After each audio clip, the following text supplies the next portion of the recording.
glacée. Lorsqu'un tel incendie se produit, on se pose évidemment la question de savoir comment est-ce que l'on réagirait si on était pris au piège des flammes. Réponse avec Patrick Chavada, pompier qui travaille justement dans la prévention.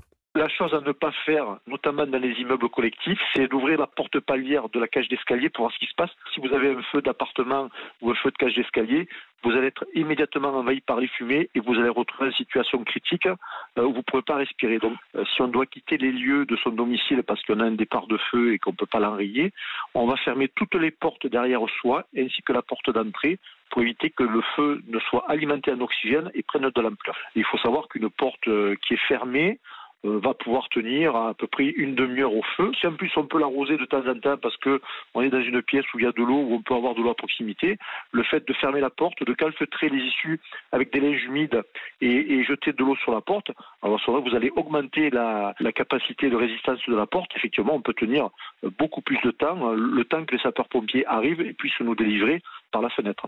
Patrick Chavada avec Martin Lange pour Europe 1.